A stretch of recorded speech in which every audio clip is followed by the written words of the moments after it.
आप देख रहे हैं जी एच एंटरटेनमेंट। मैं हूं ज़हीर अहमद। नाज़रीन, नासिर अदीब साहब के इंटरव्यू का अगला हिस्सा हाजिर है, पार्ट 2। उसमें हमने काफ़ी सारी बातें की हैं, कुछ the legend of Maula Jatt साहिबा बलोच साहिबा के हवाले से वो क्या सोच रहे थे, और इसके साथ साथ उन्होंने दो किरदार जिन्होंने बहुत ज़्यादा उन्हें हैरान किया उस पर बात की है, और फिर उनके अपने जो असूल थे उनके ऊपर क्या उन्होंने कंप्रोमाइज़ किया। बिलाल अशारी साहब ने कौन सा डायलॉग सुन के कहा था कि मेरा वो अदाकारी ये डायलॉग नहीं बोल सकता, कौन सा अदाकार the legend of Maula Jatt में। और उसके बाद उन्होंने एक फिल्म बनाई थी फूल बरसाए, सूरज बरसाए फूल। ये फिल्म मुकम्मल थी। ये फिल्म कैसे चोरी हुई या उड़ा ली गई या इसके साथ कराची ईस्टर्न स्टूडियो में क्या हुआ, मुकम्मल फिल्म थी, 35 लाख की बनी थी, और वो फिल्म आज तक नहीं मिल सकी। उसमें कौन कौन था, और वो फिल्म फिर उसके बाद नासिर अदीब साहब ने क्या सोचा कि मुझे क्या नहीं करना चाहिए, और फिर उन्होंने डायरेक्शन से तकरीबन तौबा की। अब फिर दोबारा खैर उनका इरादा है डायरेक्शन करने का। शेर खान फिल्म की बड़ी दिलचस्प स्टोरी सुनाई है उन्होंने। मोहम्मद अली साहब किरदार अदा कर रहे थे। शेर खान का टाइटल रोल 9 जगह से रिजेक्ट हुई थी। सैयद नूर साहब से नासिर अदीब साहब ने बताया है कि उन्होंने उनसे क्या सीखा है। इसके अलावा भी बड़ी दिलचस्प बातें हैं। आपको उम्मीद है कि ये वाली इन्फॉर्मेशन मालूमात जो इसमें नासिर अदीब साहब ने दी है वो आपको ज़रूर पसंद आएगी। आप ये इंटरव्यू देखिए। अच्छा सर, मैंने आपके बहुत इंटरव्यू सुने हैं, बहुत मेरी पुरानी आपकी एज ए डायरेक्टर भी मैंने बात करनी है, लेकिन उससे पहले मैं एक चीज पूछना चाहता हूं। मुझे याद है मेला फिल्म के बाद आपने कहा था हसन अस्करी साहब से कि आपने मेरी बात नहीं मानी थी। वो जिस तरह वो आप बताना चाह रहे थे उसमें कंप्रोमाइज भी हो गया था थोड़ा स्टोरी के हवाले से, और आपको लोगों ने कन्विंस भी किया था। लेकिन उस बात से लगता रहा और इस चीज को एस्टैब्लिश किया आपने कि आप कोई इतना ज्यादा कॉम्प्रोमाइज नहीं करते थे स्टोरी के ऊपर। लेकिन the legend of Maula Jatt में लोग कह रहे हैं कि आपने थोड़े बहुत कॉम्प्रोमाइजेस किए हैं। इसकी वजह क्या है सर? 15 लाख रुपया, कुछ ने तो ये भी कहा गया शायद 15 लाख रुपया, या शायद डायरेक्टर ने आपको कन्विंस किया। क्या वजह क्या थी सर? नहीं सर, मैं बताता हूँ। वजह सिर्फ इतनी थी कि मैं जब बिलाल अशारी के सामने बैठा ना, मेरे उसके दरमियान 43 ईयर्स का गैप था। ये बात ठीक है, बिल्कुल ठीक है सर। थोड़ा आपने कंप्रोमाइज करना था। अच्छा ठीक। मैंने माना। मैंने कहा बिलाल साहब, मैं आपके साथ, आप बिलाल कंट्रोल देंगे, वो आप बेशक ही सवाल कीजिएगा। जी जी। मैंने कहा बिलाल, मैं तुम्हारे सामने बैठा हूँ और ये भूल कर बैठा हूँ कि मैं 412 फिल्मों का राइटर हूँ। ठीक। ये भूल कर बैठा हूँ कि बैचलर लिखी, मौला जट लिखी, जंगल का कानून लिखी, फुलां लिखी, इंसानी के दुश्मन लिखी। मैंने कहा मेरी 412 में 374 फिल्में सुपरहिट हैं, लेकिन मैं आपके सामने बैठा हूँ 0 पॉइंट पर। ये मेरी जो आपके साथ फिल्म है ये पहली है, और मैं चाहता हूँ कि मेरी डेब्यू जो है ना आपके साथ होते इंडस्ट्री में। उसको मैंने कहानी सुनाई, उसको पसंद नहीं आए। वो कहानी लेकर आए, वो मुझे पसंद नहीं थी। मैंने इसलिए कंप्रोमाइज किया, उनके साथ बैठ गया। मैंने कहा आपने जो लिखा है मुझे समझ आ गई, आपने 2016 के दौर को सामने रख के लिखा है, और शायद मैंने जो आपको कहानी सुनाई वो 80 के दौर की थी। मैंने कहा ठीक है, इस में मैं आपके पीछे हूँ। कहानी मैं किस फिल्म में मैंने आपसे सिर्फ सीखना है, नहीं पहुंच क्या चाहती है, क्या सोची है, क्या ध्यान है, उसकी साइकी क्या है। लिहाजा मैंने कंप्रोमाइज किया, जिसमें मेरे कुछ तफावत थे। मैं फिल्म में गाना चाहता था, बहुत जोर दिया, नहीं डाला। डायलॉग डलवाना चाहते थे कुछ? जी, मैं गाना डलवाना चाहता था फिल्म में। गाना, अच्छा ठीक है, ठीक है। तो अब आप क्या समझते हैं, फैसला उनका ठीक था या आपकी राइट मशवरा ठीक था? लेकिन मैं समझता हूँ उनका फैसला ठीक था। अच्छा। तो फिल्म ने ये साबित किया है कि लोगों ने गाने को, कहते हैं कि गाना होता तो अच्छा था, लेकिन फिल्म देखते हुए ध्यान ही किसी को दिया कि फिल्म में गाना नहीं है। फिल्म खत्म होने के बाद सोचते हैं कि यार फिल्म में तो गाना ही कोई गाना। ठीक ठीक। तो वो जीत गया इस सिलसिले में। और मैं उससे जो सीखना चाहता था मैं वो सीख गया। ठीक है।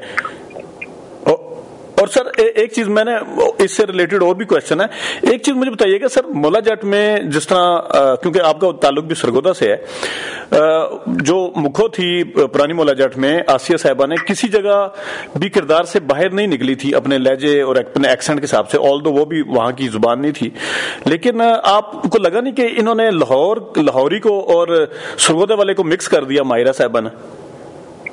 वो मंजूर नहीं आती नहीं थी उसको, तो फिर आप उसको लाहौरी पे ही अगर करवा लेते सर, वो आसान थी जरा। बस जैसे डबल है ना फिल्म की, जी जी, उस वक्त मैं था, कोशिश की, लेकिन वो लहजा नहीं आ सका। खामोश। अच्छा सर मैंने आपकी डायरेक्शन पे भी आना, बल्कि मैं यहाँ पे एक चीज बताता चलूं, मुझे सर मतलब 1990 में भी पता था कि मौला जाट आपने लिखी है, और उसके बाद नासिर अदीब का एक नाम है, एक डंका बजता है, मैं इतना मतलब स्कूल गोइंग था उस टाइम, लेकिन मुझे नहीं पता था, ये मैं अपने नाज़रीन को भी बता दूं कि इंसानियत की दुश्मन आपने लिखी है, टू बी वेरी फ्रैंक। लेकिन मैं यहां एक चीज मैं सिर्फ बताता चलूं कि जिस तरह हमने शुरू में डायलॉग की बात की, मुझे आज भी याद है कि नदीम साहब का बेटा था जमशेद हबीब, जो चाइल्ड स्टार भी था, आपको पता नहीं शायद पता हो या ना, उसमें इंसानियत के दुश्मन में अंजुमन ने नेगेटिव किरदार अदा किया था, अफजाल वगैरह सारे नेगेटिव की पूरी वो थी। मुझे सर याद है, सिर्फ डायलॉग का सर मैं बताना चाहता हूं अपने नाजरीन को भी और आपको भी, जरा एक चीज शेयर करना चाहता हूं। मैं नदीम साहब का एक डायलॉग बोलता हूं जिसमें अफजाल अहमद उनके बेटे को लेके चला जाता है अगवा करके, और फिर वो फोन करता है फिर, और इसका नाम होता है मानर नदीम साहब कहते हैं, वो कहते हैं मैंने तेरे बेटे को अगवा कर लिया, नदीम साहब कहते हैं मानर, मेरा बेटा अगर मर गया तो सिर्फ दो इंसान रोएंगे, एक उसकी माँ और एक उसका बाप, अगर तेरे जैसा इंसान जिंदा बच गया तो पूरी इंसानियत रोएगी, तो मैं इंसानियत के नाम पे कुर्बान करता हूं अपने बेटे को। ये मैं अपने नाज़रीन को बताता चलूं, ये होता है कलम का कमाल कि आज 2022 में भी मुझे ये डायलॉग याद है। तो अच्छा सर, अब मैं जरा थोड़ा सा डायरेक्शन वाली साइड पे आता हूं। एक तो इत्तेफाक है सर, ये इत्तेफाक कहेंगे इसको, कि आपकी एक फिल्म नहीं 3 फिल्में बल्कि 4 फिल्में दाल से शुरू होती हैं, ये इत्तेफाक है? देखा जाएगा, दुश्मन जिंदा रहे, और बाकी, ये इत्तेफाक कहेंगे या कोई इंटेंशनली कोई इस तरह की थी? मैं समझा नहीं। जो आपकी एज ए डायरेक्टर फिल्में हैं, जो आपने डायरेक्शन दी है, वो दाल यानी अल्फाबेटिकली डी से शुरू होती हैं, तो एक लड़की के अलावा एक लड़की जो थी, उसके अलावा आपकी दुश्मन जिंदा रहे एक्शन फिल्म थी, मैंने देखी, फिर देखा जाएगा भी देखी, और एक और भी दाल के नाम से शुरू होती है। ये इत्तेफाक कह सकते हैं इसको, या आपने इंटेंशनली इस तरह का नाम दिए?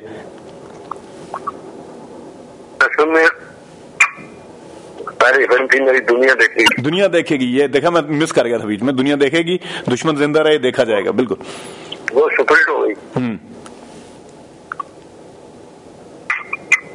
तो मुझे ऐसे लगा जैसे दाल जो है ना वो मुझे रास है। अच्छा, लेकिन उसके बाद मेरी कोई भी फिल्म सुपरहिट नहीं, लेकिन मैंने कंप्रोमाइज किया। ठीक है, प्रोड्यूसर के साथ। लेकिन मैं प्रोड्यूसर को जिम्मेदार नहीं ठहराता उस नाकामी का, मैं अपने आप को नाकामी बात ठहराता, इसलिए तो मैं डायरेक्टर था, मैं ना कंप्रोमाइज करता। मैं कंप्रोमाइज किया, मैंने गलती की, तो गलती तो मेरी, प्रोड्यूसर की तो गलती नहीं है। ठीक है, ये मैंने सैयद नूर से सीखा। वो प्रोड्यूसर की गालियां भी खाता था, रोता भी था, लेकिन वो साथ अपनी मर्जी का लेता था। अच्छा, सही सही सही, फिल्म अपनी मर्जी से बनाता है, वो मैंने उससे सीखा। और उनमें आप में एक और चीज कॉमन तो है ना, कि बुनियादी तौर पे वो भी राइटर हैं, आप भी राइटर हैं। जी। ठीक, उसको मैं बातों के साथ उनको मैं राइटर नहीं मानता, मैं डायरेक्टर मानता हूँ। अच्छा, ठीक, बिल्कुल सही है, बिल्कुल। और सर यहाँ मुझे बताइएगा, मैं अगले क्वेश्चन पे जाने से पहले, आपकी एक फिल्म आनी थी जलते सूरज के नीचे, उसका क्या बना सर? वो नहीं बन सकी थी, क्या हुआ था उसके साथ? सर एज ए डायरेक्टर मेरे साथ ऐसे मिसहैप हुए, मुझे ऐसा लगा, फील हुआ कि शायद अल्लाह ये चाहता है कि मैं फिर वो डायरेक्टरों के लिए बेहतरीन कहानियां लिखूं, खुद डायरेक्शन ना करूं। क्योंकि जब उसका नाम था सूरज बरसाए, सूरज बरसाए फूल, बिल्कुल, ये मुझे अभी आया। वो जब मैंने शुरू की, मैंने अपने प्रोड्यूसर से एक ही शर्त रखी, मैंने कहा ये पैसे आपकी मर्जी के, काम मेरी मर्जी का, मैं कंप्रोमाइज नहीं करूंगा। उन्होंने कहा ठीक है। मैंने सर जिसमें फिल्म शुरू कर दी, फिर कास्टिंग आई तो फिर मुझे कंप्रोमाइज करना पड़ गया। फिर इश्तेहार भी आ चुके थे, सब कुछ वो उनकी मर्जी की। कुछ आर्टिस्ट, एक लेडी थी और कुछ जेंट्स थे, वो मुझे लेने पड़े। और वो बाद में मुझे पता चला, पत्नी में झूठ है या सच है वो तो अल्लाह की जात को पता है। लोग वैसे भी कहते हैं कि वो लड़की जो थी उसने पैसे दिए थे। अच्छा, ठीक है, हाँ जी। लेकिन वो फिल्म बेपना अच्छी बन गई, इसके बावजूद फिल्म बहुत अच्छी बनी। लेकिन जिस वक्त रिलीज हो गई, डेट ली गई, फोर्सेस लग गया उसमें मेट्रोपोल सिनेमा में, तो वो जो था ये सनाउल्ला जो उसका वो था, उसने ऐन मौके पे कहा जी मैंने फिल्म नहीं लगानी। उसने क्यों कहा ये भी हमें नहीं पता, ये इसमें क्या रास्ता। 2 हफ्ते बाद फिल्म रिलीज थी, उसके बाद फोर्सेस वापस आ गया। और फिर उसके बाद ये हुआ कि रिलीज का फिर जब प्रोग्राम आया तो प्रोड्यूसर ही था वो बीमार हो गया। ओह अच्छा, यानी फिल्म कंप्लीट थी आप कह रहे हैं? हाँ, ये संतुष्ट फिल्म है। अच्छा, उसके बाद वो प्रोड्यूसर बीमार हो गए, उनका इलाज करा तो डायग्नोज ये हुआ कि उनको कैंसर है।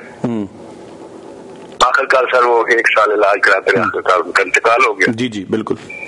जिस वक्त फिल्म रिलीज करने का चक्कर आया तो फिल्म का फॉर्मेट बदल गया।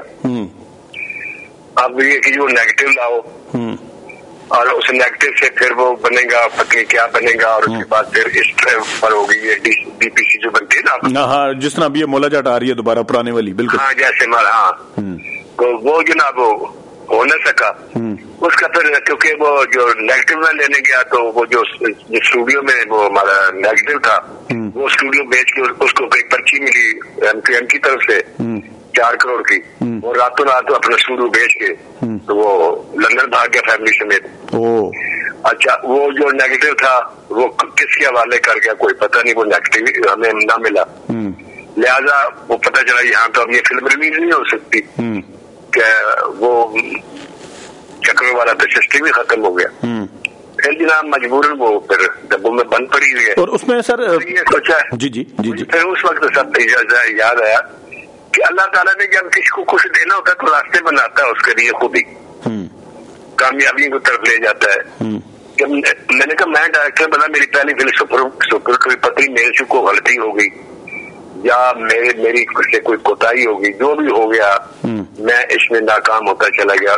जब ये फिल्म रिलीज नहीं हुई तो मैंने सोच लिया, क्योंकि ये फिल्म एज ए डायरेक्टर मेरी बहुत बड़ी फिल्म थी और बड़ी मेहनत की मैंने, तो मुझे ये लगा कि अल्लाह ताला मुझे एज ए डायरेक्टर शायद नहीं देखना चाहता, तो मैंने खामोशी इख्तियार कर ली।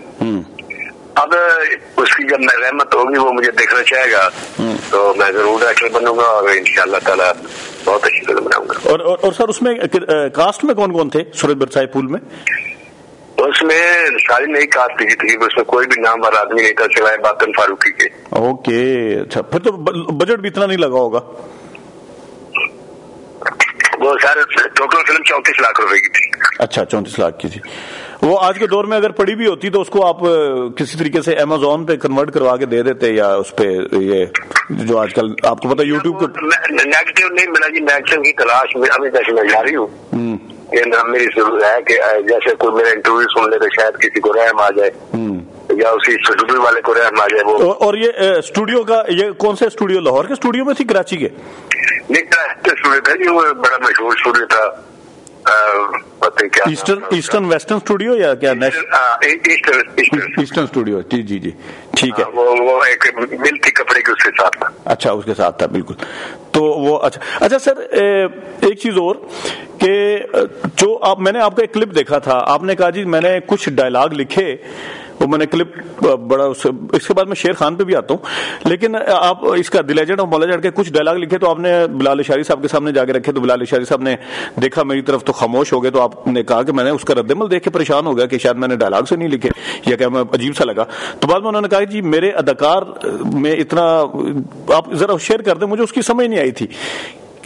आपने डायलॉग जो था जी जी वो हमजा बासी का सीन, इसका फवाद खान का सीन था और बिलाल इसका हमजा बासी। तो जब यार डायलॉग लिखे तो बिलाल साहब ने मुझे खामोशी के बाद जो जवाब दिया वो ये दिया कि ना साहब इतना अच्छा डायलॉग है लेकिन इसमें मेरा एक्टर जीरो हो जाएगा। मैं क्या मतलब, कहते लोग आपके डायलॉग को ताली बजा देंगे, एक्टर के पास करने को कुछ नहीं मिले इस डायलॉग में। और वो हमजा का डायलॉग था या फवाद का था? नहीं, फवाद का था। अच्छा, फवाद का था, ठीक है। मैंने कहा जी ठीक है, नहीं है कुछ तो कर ले। फिर वो मैंने जिस तरीके से वो परफॉर्मेंस का था वो मैंने चेंज कर दिया, लेकिन वो इत्तेफाक देखे ऐसा कि वो फिल्म में सीन नहीं लगा, तो फिर निकल गया वो। अच्छा, और सर थोड़ा सा आपने, क्योंकि मैं the legend of Maula Jatt पे बहुत ज्यादा बात की हुई है ऑलरेडी, सारे हमारे नाजरीन भी बाकी जो यूट्यूब चैनल के ऊपर और मेन स्ट्रीम मीडिया पे, थोड़ा साइमा बलोच के 2 सीन थे उसके वाले से बताइएगा कि कैसा किया उसने जो डांस। मौला जट में देखे, मौला जट में जिन 2 कैरेक्टर ने हिट किया उनमें नंबर 1 साइमा बलोच है और नंबर 2 फारस है। अच्छा, जो मीशा शफी का भाई। जी बिल्कुल, मुदा इसका बेटा मुदा। देखिए फवाद खान अच्छी एक्टिंग करे तो कोई अचंभे की बात नहीं, ये तो ऐसी जैसे नियत ने सेंचुरी कर ली वो तो करेगा। जी बिल्कुल ठीक है। इसी तरह हमजा बासी ने बहुत अच्छा काम किया, वो वसीम अकरम है वो बॉलिंग करेगा, विकेट लेगा। मायरा खान ने अगर अच्छी परफॉर्मेंस दे दी तो उसका भी एक बहुत बड़ा नाम है, बहुत बड़ी आर्टिस्ट है। दारो नतनी भी, दारो नतनी ने बहुत अच्छा काम किया क्योंकि वो आर्टिस्ट है। ये तो मैं साइमा बलोच का नाम भी नहीं जानता था, और जब मुझे पहली बार बिलाल ने लड़की दिखाई है, इसकी तस्वीर दिखाई सिर्फ, तो मैंने कोई खास लाइक नहीं कि मैंने बिलाल से कहा यार मुझे ये लड़की उस रोल में जचती नहीं। तो उसने कहा नहीं ये आपको स्क्रीन पर जच जाएगी। मैं कहा ठीक है। तो जिस वक्त मैंने स्क्रीन पर देखा तो आप यकीन करें कि वो लड़की मेरे ज़हन से निकली नहीं। उसके पास करने को खास नहीं था, कोई मुकालमे भी नहीं थे, कोई सीन भी नहीं थे, लेकिन क्या उसने परफॉर्मेंस, वो नशे जब कराता है क्या परफॉर्मेंस किया उसने, और क्या उसने फिर डांस किया है, और उसके अंदर वो उसका गम भी है, दुख भी है और एक खुशी भी है क्या। तो ये सारी चीजें वो बहुत अच्छा किया। फारस जो है वो इतना बेसाख्ता अदाकार है कि मैं हैरान रह गया यार, ना उसने ये सोचा मेरे सामने फवाद खान है, ना उसने ये सोचा रहीलावा है, ना उसने सोचा हमजा बासी है।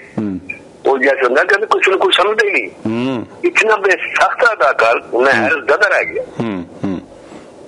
अच्छा, और मतलब अच्छा सर थोड़ा सा, क्योंकि मैं एक आगे जाके ना सरवर भट्टी साहब का भी तज़किरा करूंगा, लेकिन मुझे सर, मैं क्योंकि अक्सर मेंशन करता हूँ शेर खान को, तो शेर खान की आपने एक सक्सेस स्टोरी सुनाई थी, मुझे बड़ा अच्छा लगा था वो सुन के कि किस तरीके से 4 जगह से उसको रद्द किया गया। मोहम्मद अली साहब को भी वो 9 जगह से रिजेक्ट हुई, जिसमें मुख्तलिफ पहले उर्दू बन रही थी, रिजेक्ट किया, आखिर में रिजेक्ट किया। और न रिजेक्ट करने वाले में जहांगीर भट्टी था जो चंद मरियाम का मेरा डायरेक्टर था, उसने भी रिजेक्ट की। उसके बाद कैफी साहब ने रिजेक्ट की, उसके बाद एक खाजा सरफराज डायरेक्टर थे उन्होंने रिजेक्ट की, उसके बाद अपना खुदा आपका भला करे ये यूनुस मलिक के पास से यूनुस मलिक ने ये सिजाद गोल के बाप अगर ये उन्होंने रिजेक्ट कर दिया।